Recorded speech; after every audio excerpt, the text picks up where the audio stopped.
a statement by Lisa, who works in Soho.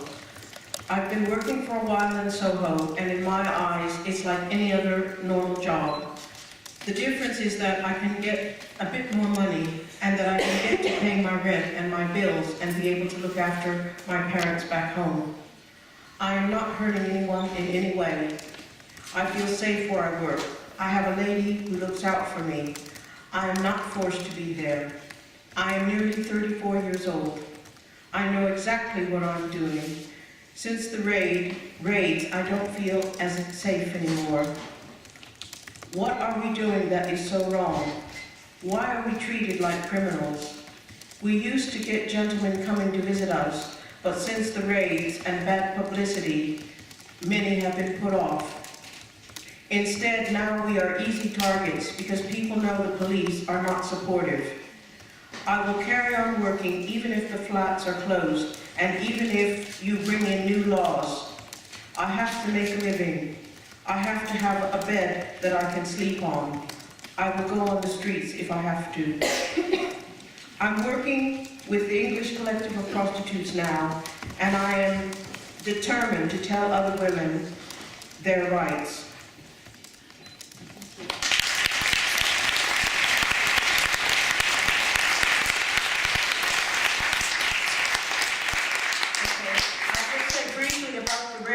That in December there were about 200 police went into Soho and basically took women out of flats.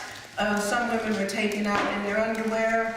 They had media and cameras outside, which was completely outrageous.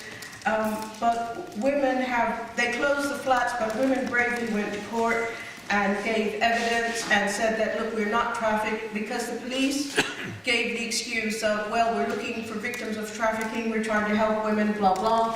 But the women said, actually, no, we're not trafficked, we're working for ourselves, we're independent women, and we don't need to be taken to a place of safety. Women said, we want to go home, we don't want to go, wherever the police want to take us. The police got together a few local people without telling them where they were going, and said, we want you to kind of oversee these raids. And they then used that to say that they had some support of local people. There was a very good meeting. The police called the meeting and loads of women went, and really there was just like a massive speak out. It was a fantastic meeting. And the women took the police on, described what had happened in the raids, and they really, local people came out and were also really galvanized by that meeting. The local vicar was turned around and wrote a very good statement, questioning the police about what they'd done. Soho, as we know, is one of the safest places to work, not only for sex workers, but for immigrants, for lesbian and gay people, for all kinds of outsiders. It's always been a home.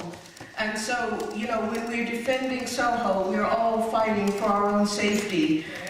And I just wanted to finish by saying that before the raids, some undercover police went around Soho with hidden cameras and offering stolen goods, which is, entrapment, really disgusting. And so the police, one of the excuses they gave for the raids was, people buying stolen goods. So, for example, one woman was charged for buying a pair of boxer shorts. It's just ridiculous. The police corruption is hanging out, and we really, the criminalizing of clients is actually about getting more police powers at a time when not only are the police going after sex workers, but they use the same tactics against Stephen Lawrence, against Mark Duggan. They don't prosecute, where women report rape, you can't get help. And so this is a really important reason for opposing this legislation, because we don't want them to have more powers against us, because all they do is criminalize us and make our life more difficult.